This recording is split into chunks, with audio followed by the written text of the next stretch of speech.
Well, up until now, we've only heard tidbits of what Donald Trump's economic platform might look like. But with every day, we're starting to get a little bit more of a sense of what President Trump might do if he ever reaches the Oval Office.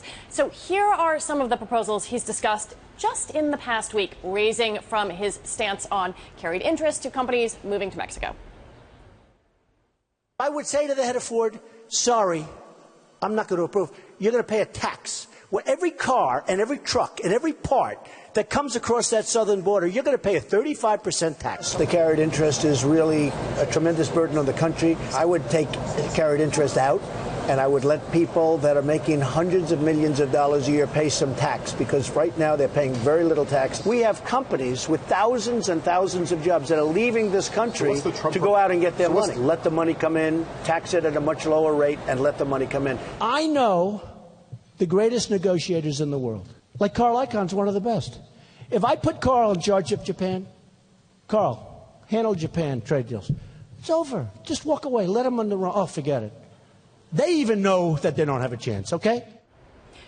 Okay. So as a matter of politics, yes, Trumponomics may be appealing, but come on, as a matter of policy, does any of this actually make coherent sense? First of all, I want to say that I loved hearing the words earlier, the words President Trump come out of your mouth. That was like one of my best moments so far. The second thing I want to say is I'm going to crib from Albert Reinhold Hunt Jr., who wrote this great column in Bloomberg View today going through what we know of Trump's economic proposals. He says, you know, the building up the military, very expensive. He's not going to cut entitlements, Trump. The carried interest thing doesn't count for very much. The tariffs, et cetera. He says Trump is going to be the biggest budget buster in the world if he were president. But I defer to you on this because you are the expert on matters of budget, finance, economics, business. Well, okay, it is a budget-busting series of policies. But the other thing is, from an economic standpoint, there's not actually a coherent through line, right? So this is actually to the left of Barack Obama on carried interest, essentially saying I'm going to tax Wall Street and hedge funds at a normal income level, but at the same time lower the corporate interest rate there. So for corporate taxes,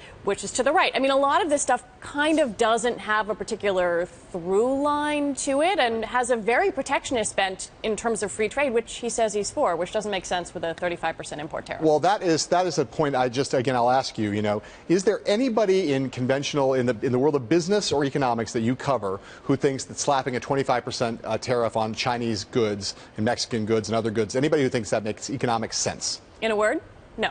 In a word, no. No sense under any circumstance. Would it be calamitous?